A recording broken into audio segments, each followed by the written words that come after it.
tokenized assets should really have their data stored on platforms that give their owners guaranteed access to that data because it's immutable and long-lasting outside of any single centralized organization. Hey everyone, my name is Phil Mataras. I'm the CEO of Permanent Data Solutions and founder of ArDrive and RIO. We're building an app that makes it easy for you to upload, download, and share your files that are stored on a blockchain. So that means your files are spread across the world and there are no monthly subscriptions. You're only paying for what you save. My background was in enterprise IT, and I was building a lot of large cloud-based and on-premises systems, using a lot of SaaS products like Microsoft 365, where everything was subscription-based.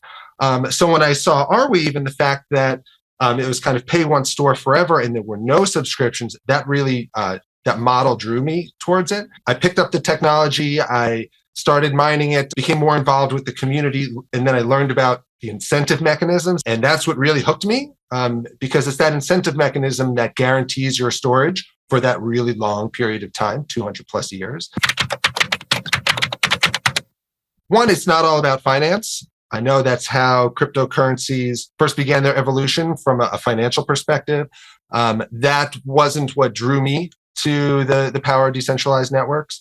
And I know a lot of people can think of blockchains and they just think of Bitcoin, or they might think of Ethereum and DeFi, but there's a lot more to it. There are other utilities that these networks can provide. The second one, especially nowadays, I wanted to point out that it's not all scams either. One thing to keep in mind that there's scams going around us every day, whether it's public companies, crypto companies, or even just mom and pop shops in your neighborhood. There's absolutely legitimate teams and organizations out there with powerful open source technology that are really gunning for real world use cases and market share over Web 2. And then finally, maybe the third misconception is maybe a little bit more related to NFTs and metaverse. I think the misconception there is more about where that data is stored.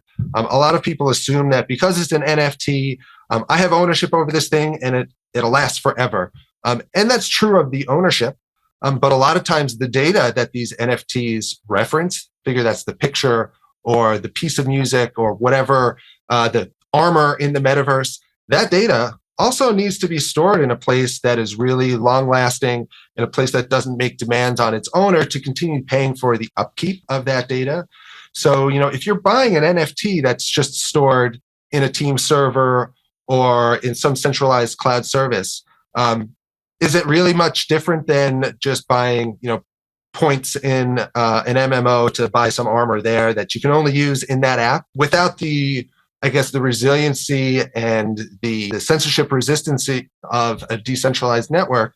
That NFT data could go away. In my opinion, this is almost worse than the experience of collecting a physical piece of art. Nobody can come into my house and change a piece of art that's hanging on my wall. Whereas, your NFT might point to art that can be changed by its owner or the original provisioning team. So we really feel that, these kinds of tokenized assets should really have their data stored on platforms that give their owners guaranteed access to that data because it's immutable and long-lasting outside of any single centralized organization. If you can't tell from my background, I enjoy playing music as a hobby. Lately, I find myself playing on my drum set over there, maybe for a few minutes in between my tightly scheduled calls. Somewhere out there on the permaweb, there are actually videos of me playing in a band in high school and some of my other original music. So if you want to do some detective work, good luck in finding those.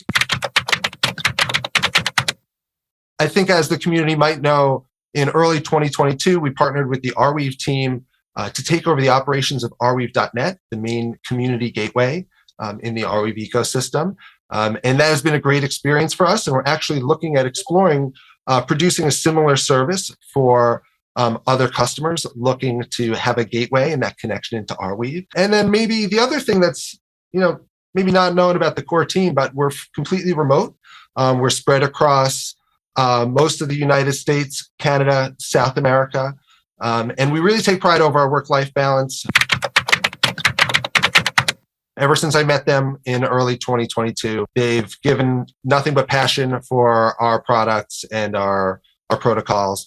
And they've been an excellent partner in helping us execute the vision, helping us, deliver our technology, and helping us grow our community.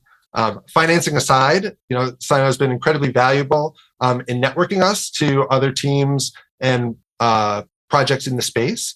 We offer a lot of things, whether it's kind of retail focused software like ArDrive, or infrastructure like RIO. And Sino is always pitching us and any of our products to any of their partners, and trying to get us new opportunities. And that's all we can ask for. It's really up to us to deliver on those. But utilizing Sino's network has been very helpful. They've also been very helpful in providing feedback around not just what we're doing from a tech perspective, but how we're marketing ourselves and how we're growing our community. Even going as far as providing some concrete analysis over our content, and recommendations as to how we can grow and amplify our voice. And I guess Matt's Twitter account is also one of the more entertaining ones in my feed, so that's good too. Maybe there's a few things that I wish I had known when I had started. So the first one is to always try to identify those one-way decisions and treat them extra carefully. Whether those are decisions relating to a deal or an agreement, or something with the community or your protocol, because sometimes you only get one shot as an entrepreneur. And if you make the wrong one-way decision, it could damage you, your reputation, your product for a really long time, if not irreparable. And you'll lose in opportunity costs or other things potentially. So always try to identify those one-way decisions. It's also important as an entrepreneur to really try to focus on what matters the most and try to keep it simple and fail really fast. Sometimes there's a ton of competing priorities. Sometimes there might only be one or two things to work on. But in either way, it should always be on what matters most to get you to the next level. In the Web3 space and technology in general, I guess, it's easy to get caught up in analysis paralysis, or to over-engineer or overbuild some complicated integration or solution. But I found that the space moves so fast, you just can't waste time on something if it doesn't end up technically working or scaling or doesn't have a product market fit. And then finally, always be prepared to sell, not shill, your vision, your team, your products, protocols, whatever it is you're building. If you can't portray whatever it is in a realistic way and be confident about it, then who's going to follow you or build with you or invest in you? This isn't to say that a solo introvert developer can't make a great entrepreneur, but I think it's just going to be a much harder road.